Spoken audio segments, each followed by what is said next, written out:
कहावत की कहानी।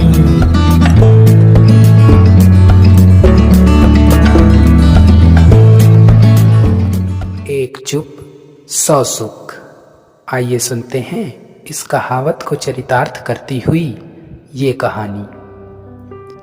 बहुत पुरानी बात है। किसी गांव में एक जमींदार अपनी पत्नी के साथ रहता था। घर में केवल 2 जने ही थे। जमींदार खेतों के काम से दिन भर खेतों में रहता था और उसकी पत्नी घर का काम करती थी। पति पत्नी दोनों ही गर्म स्वभाव के थे। थोड़ी थोड़ी बात पर दोनों में ठन जाती थी।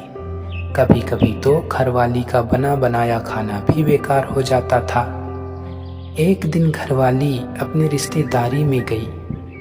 वहां उसे एक बुजुर्ग औरत मिली।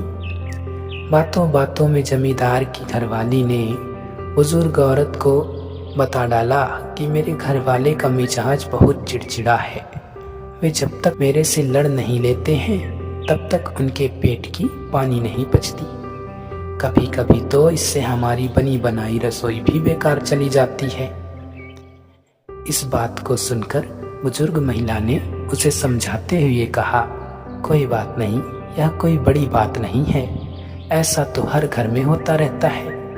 मेरे पास इसकी एक अचूक दवा है। जब भी कभी तेरा घरवाला तेरे साथ लड़े तब तुम उस दवा को अपने मुंह में रख लेना। इससे तुम्हारा घरवाला अपने आप चुप हो जाएगा। बुजुर्ग महिला की ये बात सुनकर जमींदार की घरवाली थोड़ी चकित हुई।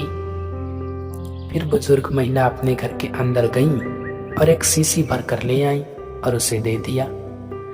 जमींदार की घरवाली ने घर आकर दवा की परीक्षा करनी शुरू कर दी। जब भी जमींदार उससे लड़ता था वह दवा मुंह में रख लेती थी। इससे काफी असर दिखाई देने लगा। जमींदार का लड़ना दिन ब दिन कम होता चला गया। यह देखकर वह काफी खुश हुई।